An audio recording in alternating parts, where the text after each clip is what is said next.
الرحمن الرحیم السلام علیکم ورحمۃ اللہ وبرکاتہ اللہم صلی علی محمد وعلی محمد رب اشرح لی صدری ویسر لی امری واحلل عقدۃ من لسانی یفقہوا قولی آمین۔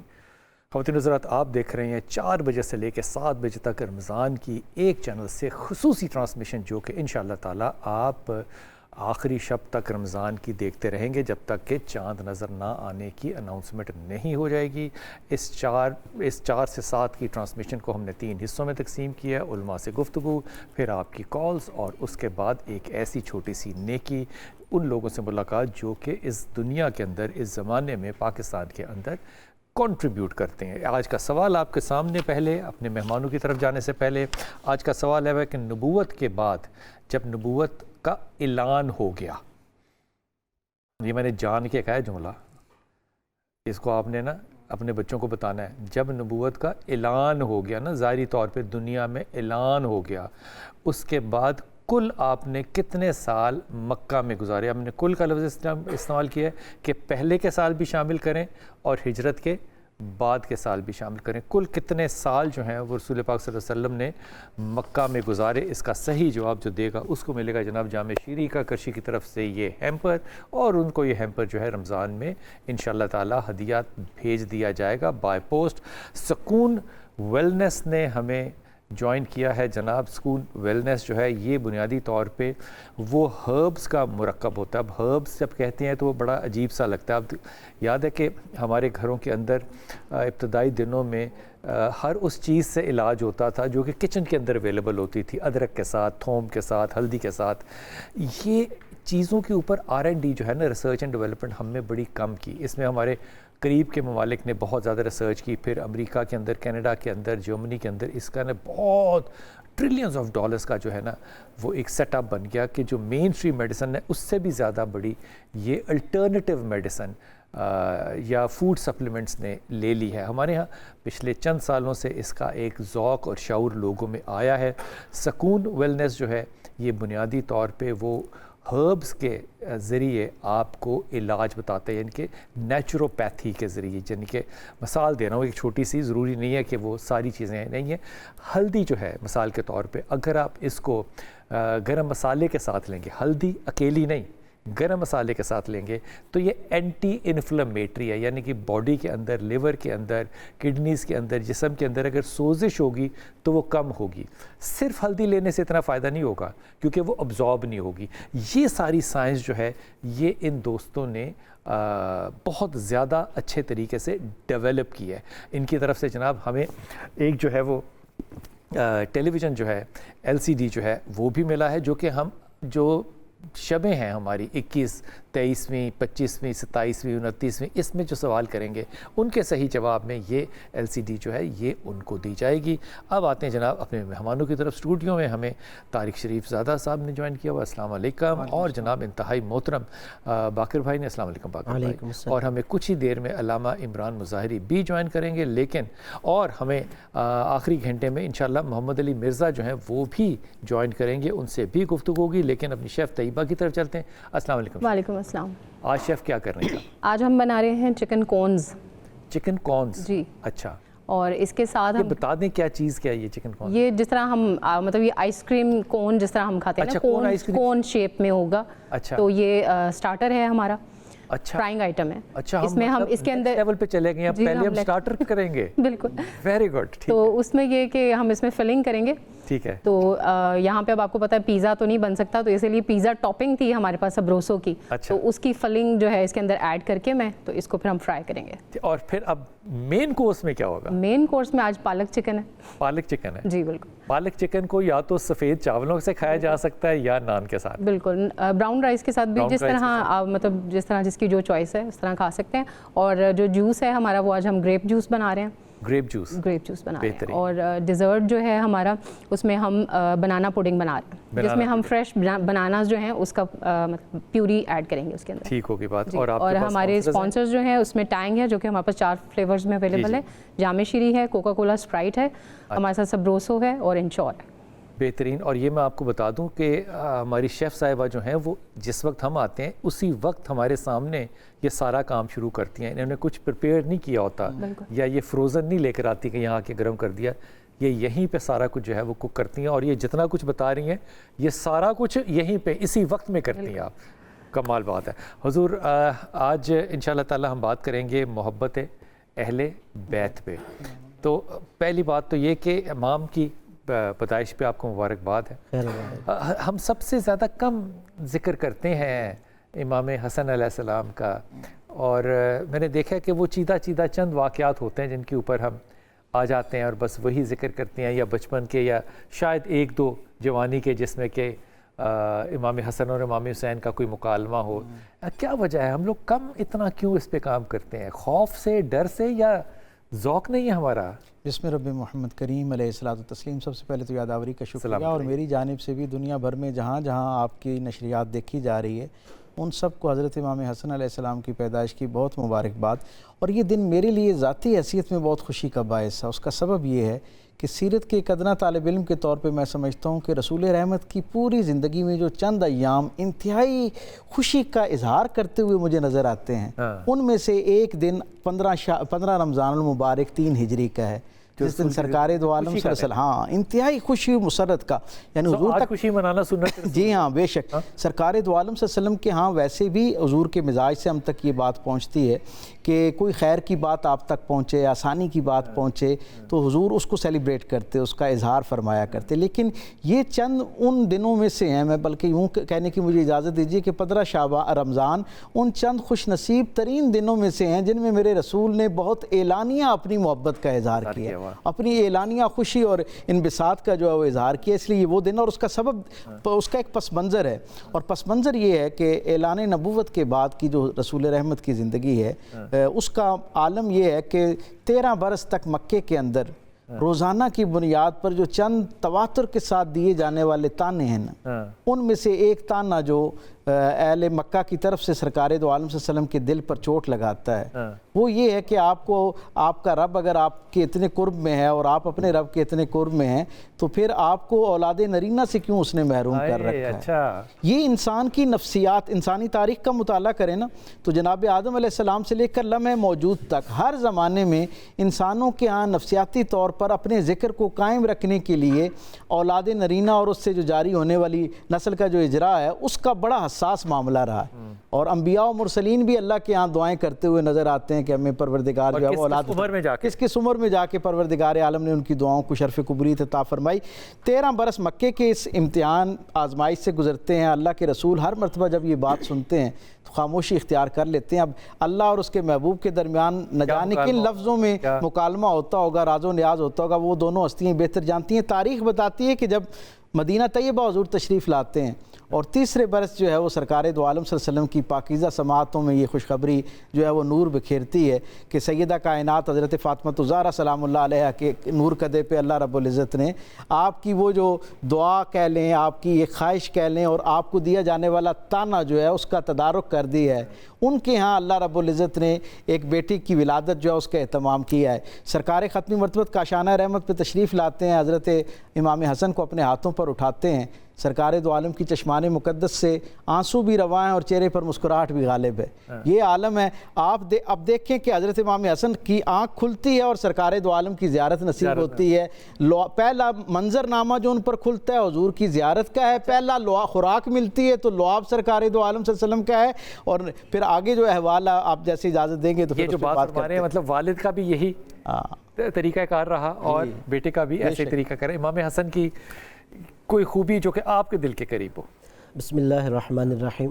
سب سے پہلے آپ کو اور تمام ناظرین کو امام علیہ السلام کے میلاد مسعود کی مبارکباد عرض کرتا ہوں. اور دیکھیے امام علیہ السلام کا اگر میں جہاں سے انہوں نے کہا ان میں سے ایک چیز میں اضافہ کروں کہ جو آپ کا اسم مبارک ہے، یعنی آپ سے پہلے کسی کا یہ نام مبارک نہیں تھا. نہیں ہے. حالانکہ یہ جو کلمہ ہے حسن، یہ عربی میں اس سے پہلے بطور صفت استعمال ہوتا تھا. صفت کے طور پہ، صفت کے طور پہ، خوبی کے طور پہ، یعنی کسی چیز کی اچھائی بیان کرنی ہے تو لفظ حسن استعمال ہوتا تھا. لیکن اس میں ذات کے طور پر استعمال نہیں ہوا. یعنی اللہ تبارک و تعالی نے اس کو یوں پردے میں چھپایا ہوا تھا کہ سب سے پہلے یہ نام حضرت امام حسن علیہ السلام جوانان جنت کے سردار کے لیے رکھا جائے گا. اور پھر دیکھیے جو دنیا میں آ کر کمال حاصل کرے اس کی اور بات ہے. اللہ. اور جو اللہ تبارک و تعالیٰ کی بارگاہ میں ہی فضائل و کمالات کا حصول کر کے دنیا میں آئے، جیسے کہ تمام علماء اسلام نے یہ روایت لکھی کہ 3 دن امام حسن علیہ السلام کا سن مبارک ہے. اس گھر کی کنیز ہے جناب ام الفضل. ابھی جناب فضا سلام اللہ علیہ اس در تک نہیں آئیں. ام الفضل نے دیکھا کہ گھر کے گہوارے میں صحن میں امام حسن علیہ السلام آرام فرما رہے ہیں اور مسلسل ٹکٹکی باندھ کے آسمان کو دیکھتے جا رہے ہیں. اب کنیز تھی، پریشان ہو گئی. اندر جا کے حجرے میں خاتون جنت سلام اللہ علیہ امیر المومنین علیہ السلام سے عرض کیا کہ دیکھیے آپ کا بچہ خیریت سے ہے کہ مسلسل ٹکٹکی باندھ کے آسمان کو دیکھتا جا رہا ہے. امام علی علیہ السلام تشریف لائے اور فتبسم امیر المومنین. امیر المومنین کے چہرے پہ مسکراہٹ آئی اور آپ نے ایک جملہ فرمایا، ان ابن الحسن یطالع اللوح المحفوظ، کہ میرا بیٹا حسن لوح محفوظ کا مطالعہ کر رہا ہے. اللہ اکبر. اللہ. یعنی 3 دن کا سن مبارک ہے. یعنی والد کا یہ حالت ہے کہ وہ 3 دن کے رسول خدا کے ہاتھوں پر تلاوت قرآن کر رہے تھے، اور بیٹے کا یہ حال ہے کہ وہ 3 دن کے سن میں لوح محفوظ کا مطالعہ فرما رہے تھے. اور جو آپ نے کہا کہ امام حسن علیہ السلام کی کوئی ایسی خوبی جو میرے دل کے بہت قریب ہو، وہ امام علیہ السلام کا ایک جملہ کہ جب بیت اللہ کی زیارت کے لیے جایا کرتے تھے تو امام علیہ السلام کا وہ جو سفر نامہ ہے وہ بہت خوبصورت ہے کہ امام علیہ السلام پیادہ جایا کرتے تھے لیکن سواری ساتھ لے کے جایا کرتے تھے. اچھا، یعنی کہ سواری کے ساتھ جاتے لیکن سواری کے اوپر نہیں بیٹھتے بلکہ پیادہ چل رہے ہوتے. جب لوگوں نے سوال کیا کہ امام علیہ السلام سے جب آپ کے پاس سواری موجود ہے تو پھر اب پیادہ چلنے کی بجائے اب سوار ہو کر بیت اللہ کی زیارت کے لیے جائیں، تو امام علیہ السلام نے وہاں جملہ ایک ارشاد فرمایا. آپ نے فرمایا میں سواری اس لیے لے کے جاتا ہوں تاکہ لوگ یہ نہ کہیں کہ حسن کے پاس سواری نہیں ہے، اس لیے پیادہ چل رہا ہے. اور میں پیادہ اس لیے چل کے جاتا ہوں بیت اللہ کی جانب کہ جس کی بارگاہ میں جا رہا ہوں وہ ذات اتنی بلند ہے، اس کی تعظیم و تکریم اتنی زیادہ ہے کہ حسن پسند نہیں کرتا کہ میں سوار ہو کے اللہ تبارک و تعالیٰ کی بارگاہ میں حاضر ہوں. مظاہری صاحب السلام علیکم. علیہ السلام. حضور اقدس، پہلے تو آپ اپنا حصہ ڈالیے نا امام حسن علیہ السلام کی فضائل کے اندر. اعوذ باللہ من الشیطان الرجیم، بسم اللہ الرحمن الرحیم. سرکار حسن مجتبیٰ علیہ السلام کی ذات ذی صفات پہ ہم حیثیت نہیں رکھتے کہ روشنی ڈالیں. اللہ کا رسول بولے، امیر المومنین بولیں، حسین ابن علی بولیں تو وہ بتا سکتے ہیں کہ حسن مجتبیٰ جو ہیں وہ کیا ہیں. بہر طور جتنی ہماری استعداد ہے اور جیسا ہمارا ظرف ہے اور جتنی کیپیسٹی ہے، میں 2-3 چیزیں عرض کرنا چاہوں گا کہ امام حسن مجتبیٰ علیہ السلام کے حوالے سے ایک مسکانسیپشن ہے. ابھی میرے محترم بھی، میں جب آیا ہوں تو بات ہو رہی تھی، تو مسکانسیپشن یہ ہے کہ امیر المومنین علی ابن ابی طالب علیہ السلام کے یہ بیٹے تھے اور رسول خدا کے بیٹے قرار دیے گئے ہیں مباہلہ میں.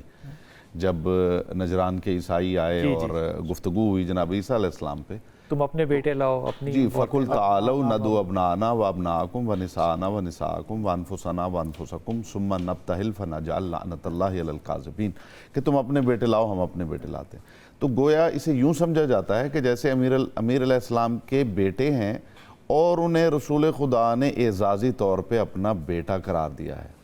جبکہ رسول اللہ صلی اللہ علیہ وآلہ وسلم کی ایک حدیث مبارکہ ہے کہ جس میں وہ یہ ارشاد فرماتے ہیں کہ ذریت کل نبی من صلبہ و ذریتی من صلب علی ابن ابی طالب، ہر نبی کی اولاد اس کے اپنے صلب سے ہے، میری اولاد علی کے صلب سے ہے. کیا بات ہے. تو یہاں معاملہ تھوڑا مختلف ہے. یعنی ایسا نہیں ہے کہ علی علیہ السلام کے جیسے سمجھیے کہ کسی کے بچے ہوں اور کوئی دوست اسے کہہ دے کہ جی یہ میرے ہی بچے ہیں. یہ ایسا نہیں ہے معاملہ، بلکہ یہ معاملہ یہ ہے کہ یہ صلب امیر المومنین سے رسول اللہ کے بیٹے ہیں.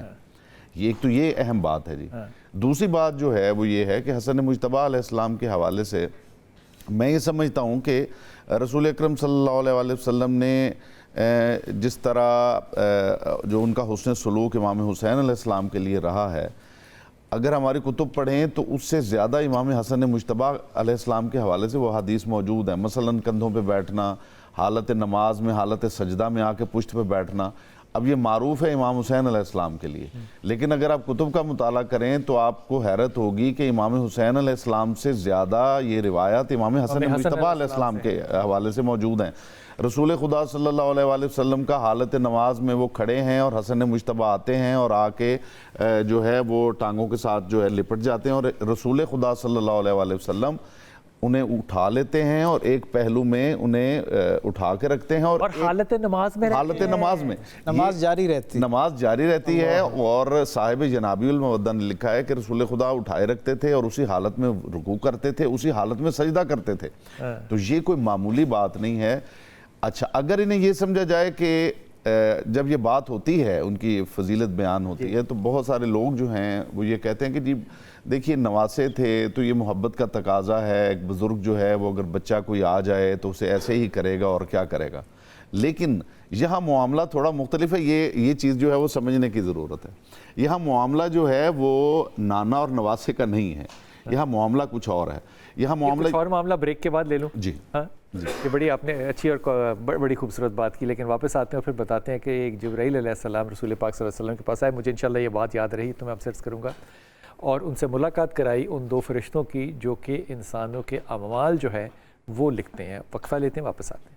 بسم اللہ الرحمن الرحیم. جناب رسول پاک صلی اللہ علیہ وسلم کی نبوت کے بعد آپ نے کتنے سال مکہ میں گزارے؟ اس کا جواب جو ہے وہ جامع شیریں کا کرشی کی طرف سے ہیمپر دیا جائے گا، اور سکون ویلنس والے جو ہیں وہ بھی آج ہمارے ساتھ ہیں، جو کہ آپ کو ہر طرح کا وائٹمن اور جو ہیلدی نیوٹریشنز ہیں ان کو دینے کا دعویٰ کرتے ہیں. حضور آپ کی بات کو میں نے کاٹا تھا، پہلے تو معذرت ہے، میں نے دوسرت بات کو کاٹا، بات مکمل کیجیے گا. میں یہ عرض کر رہا تھا بلال بھائی کہ عام طور پہ جب خانوادہ اہل بیت کی بات ہوتی ہے اور ان بچوں کی بات ہوتی ہے تو چونکہ حدیث اور روایات تو ہماری کتب میں موجود ہیں، تو اس کو یوں انٹرپریٹ کیا جاتا ہے کہ دیکھیے ایک نانا ہیں اور نواسے ہیں اور ان کی اپنی محبت ہے. ایک بزرگ کو کیسے محبت نہیں ہونی چاہیے اپنی بیٹی، یعنی کہ یہاں یہ انٹرپریٹ کرتے ہوئے رسالت کو نکال دیتے ہیں. میں اس میں یہ عرض کرنا چاہتا ہوں، ایک شخصی تعلق پہ آ جاتا میں یہ عرض کرنا چاہتا ہوں کہ رسول اکرم صلی اللہ علیہ وسلم کبھی مجھے علماء کی بات پہ نا یقین بھی نہیں آتا. جی مطلب یہ بھی ہم کرتے ہیں. جی ہاں، بڑے تواتر سے کرتے آ رہے ہیں. دیکھیے جب آپ کے مین سٹریم جو سکولرز ہیں وہ یہ کہہ دیں کہ نبی جو ہیں وہ جب دین کی بات کر رہے ہوں، جب اللہ رسول کی بات کر رہے ہوں، جب قرآن کی بات کر رہے ہیں تو وہ نبی ہوتے ہیں، اور جب وہ گھر آ جاتے ہیں تو وہ عام بندے ہوتے ہیں. جی تو پھر ظاہر ہے کہ ایک بندہ سوچتا ہے کہ اب چونکہ گھر میں ہیں. ایک بڑی لطیف بات میں عرض کرنے لگا ہوں کہ وہاں ممبر پہ تھے، وہاں توحید کی بات کر رہے تھے، وہاں قرآن کی بات کر رہے تھے. وہ تو ایک الہی حکم ہے اور ایک ڈیوائن وہ چیز ہے، گائیڈنس ہے جو دی جا رہی ہے. اب چونکہ گھر آ گئے ہیں، اب بیٹی کے ساتھ بات ہو رہی ہے، بیٹی کے بیٹوں کے ساتھ بات ہو رہی ہے، بھائی کے ساتھ بات ہو رہی ہے، تو یہاں تو وہ بشر ہیں. لیکن مزیداری کی بات یہ ہے کہ جتنے بھی ایسے معاملات جو رپورٹ ہوئے ہیں، یعنی بچوں کا کندھوں پہ بیٹھنا، بچوں کا حالت نماز میں جو ہے وہ پشت پہ آ کے بیٹھنا، اور نماز کو سجدے کو طویل کرنا اور بیٹی کے لیے اٹھنا، یہ سارے کام جو ہیں وہ گھر میں نہیں ہوئے، مسجد میں ہوئے میں. مزیداری کی بات یہ ہے کہ وہ سارے کام ہوئے مسجد میں. یعنی اگر گھر کے کسی حجرے میں ہوتے تو آپ کہہ سکتے تھے جی کہ یہ چونکہ پھر بھی نہیں سکتے، وہ دل کا بغض ہے، وہ تو بات بنتی ہی نہیں ہے نا جی. اچھا وہ کیوں نہیں بنتی؟ وہ اس لیے نہیں بنتی کہ قرآن کا یہ فیصلہ ہے کہ وما محمد الا رسول، یہ محمد نہیں ہے مگر اللہ کے رسول. ما کانا محمد ابا احد من رجالکم، محمد تمہارے مردوں میں سے کسی کے باپ نہیں ہے. اب سوال یہ ہے کہ جو قرآن یہ کہہ رہا ہے کہ محمد تمہارے مردوں میں سے کسی کے باپ نہیں ہے، پھر کچھ دیر گزرتی ہے اور وہی قرآن جو ہے وہ یہ کہتا ہے کہ تم بلاؤ اپنے بیٹوں کو، اور ہم بلاتے ہیں اپنے بیٹوں کو.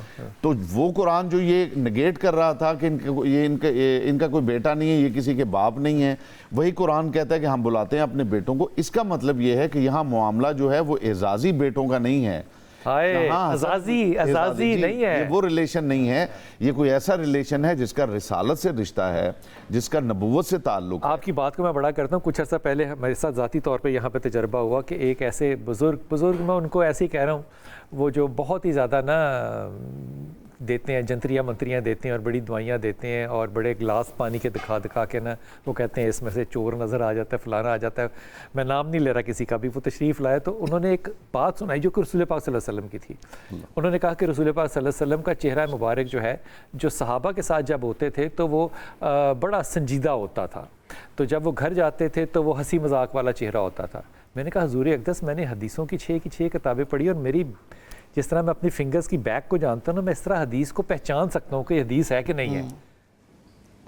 یہ حدیث رسول کی ہو نہیں سکتی کہ رسول کے 2 چہرے تھے. کہ باہر کچھ اور گھر کوئی اور. یقین کیجئے اس پہ جو گالی گلوچ ہوا نا آف ایئر، آپ سوچ نہیں سکتے. اس پہ بھی مجھے معافی مانگنی پڑی کہ بھائی جان معاف کر دیجیے گا، بیٹھیے، کیونکہ ہم نے تو پروگرام کرنا تھا. یہ بات جو کہہ رہے ہیں نا مظاہر بھائی، یہ بات بالکل صحیح ہے. لوگ اللہ کے رسول کو صلی اللہ علیہ وسلم کو اس طرح تقسیم کر دیتے ہیں کہ یہ نانا تھے، یہ والد تھے، یہ والد، یہ اس طرح. وہ نبی ہیں، وہ سوتے میں بھی نبی ہیں.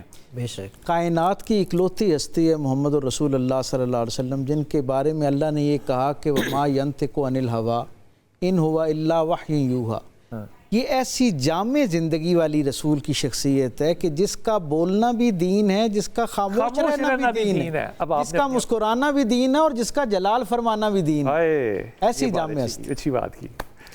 اب دیکھیے میں وہیں سے اگر بات آگے بڑھاؤں، اگر ہم صرف وہی نانا نواسوں کے رشتوں میں پڑ جائیں گے تو پھر ہمیں ان ہستیوں کی معرفت نہیں ہوگی جو رسول خدا سے جڑی ہوئی ہیں. اب مثال کے طور پر اگر سید الانبیاء صلی اللہ علیہ وآلہ وسلم حالت سجدہ میں ہیں اور پشت پہ امام حسن علیہ السلام یا امام حسین علیہ السلام سوار ہو گئے، تو لوگوں کو کیوں نہیں یہاں پہ معرفت ہوتی امام حسن یا امام حسین علیہ السلام کی؟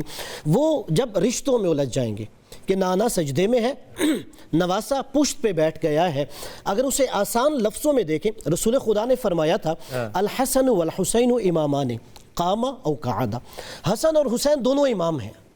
اور یہ کب فرمایا؟ دونوں کی کم سنی ہے، بچپنا ہے، 5-6 سال کے. ہاں جی ایسا ہی ہے. یعنی رسول خدا نے پہلے یہ بتایا کہ امامت کے لیے کچھ سن و سال ضروری نہیں ہے، اور یہاں پہ کہا کہ دونوں اگر حالت قیام میں ہو، جنگ میں ہو تو بھی امام ہے، اگر حالت قعود میں ہو، صلح کرے تو بھی امام ہے. یعنی یہاں پہ بچپن میں امامت کا اعلان کر دیا. اب اگر معرفت کرنی ہے امام حسن اور حسین علیہ السلام کی تو کیا طریقہ ہے؟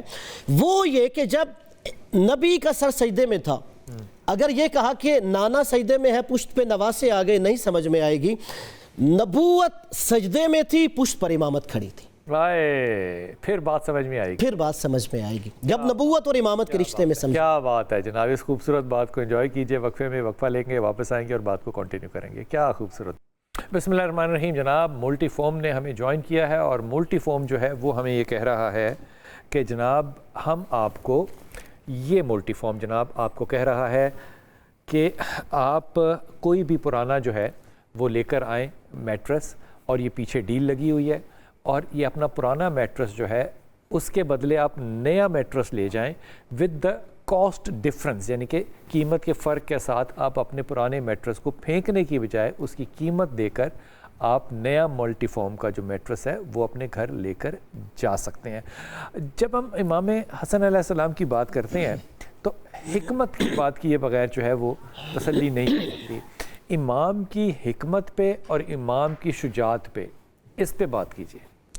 بسم رب محمد کریم علیہ الصلوۃ والتسلیم. آپ تصور کیجئے ہم ایک ایسی ہستی کی حکمت اور ایک ایسی ہستی جس کی شجاعت پر بات کرنے جا رہے ہیں کہ حکمت اور شجاعت دونوں ان کے گھر کی خادمائیں ہیں. میں یہ کہوں تو غلط نہ ہوگا. آپ تصور کیجئے کہ دنیا بھر کے اندر جو نامور شخصیات ہیں نا، عمومی طور پر جو حکمت کی نسبت سے معروف ہوتی ہیں نا شخصیات، وہ مرد میدان بہت کم ہمیں نظر آتے ہیں. اور جو مرد میدان نظر آتے ہیں ان کے یہاں حکمت و دانائی جو ہے اس طرح ان کا بنیادی اساسی حوالہ نہیں ہوتا. یہ اسی خانوادے کا اعجاز اور امتیاز ہے. کیونکہ یہ بڑا ٹچی سبجیکٹ ہے، مثال نہیں. بالکل صحیح بات آپ نے کر رہے ہیں. جو میدان والے لوگ ہیں حکمت والے عمومی طور پر نہیں ہوتے، لیکن یہ اس خانوادے کا اعجاز ہے. یہ اہل بیت خانوادہ نبوت کا یہ شرف ہے کہ ان کے ہاں جتنی خوبیاں ہو سکتی ہیں، محاسن ہو سکتے ہیں، وہ اپنے درجہ کمال پر ہمیں نظر آتے ہیں. سخاوت کے اعتبار سے بھی دیکھا جائے تو اس گھرانے سے بہتر کوئی گھرانہ ہمارے پاس مثال کے طور پر پیش کرنے کے لیے نہیں ہے. اور شجاعت کے اعتبار سے بھی دیکھا جائے تو اس سے بہترین گھرانہ کوئی نظر نہیں آتا. یعنی سخاوت کا معاملہ یہ ہے کہ آج تک لگ بھگ 15 صدیوں کا مسافت ہے، لیکن آج بھی دنیا میں جب کسی کے دسترخوان کو بہت عزت سے منسوب کرنا ہونا تو اسے دسترخوان امام حسن کی نسبت اس کو دی جاتی ہے تاکہ اس کی عزت جو ہے وہ بڑھا دی جائے. اور مرد میدان ہونا تو ہم جانتے ہیں کہ اس اللہ کے شیر کے شہزادے ہیں کہ جن کی شجاعت جو ہے وہ اللہ رب العزت سے بھی داد پاتی ہوئی نظر آتی ہے اور سرکار ختمی ملکت کی وہی میں دلی زبان سے بھی داد پاتی ہوئی نظر آتی ہے. مجھے یاد آ رہا ہے وہ واقعہ جس پہ کہ امام حسن علیہ السلام کسی غلام کے سامنے سے گزرے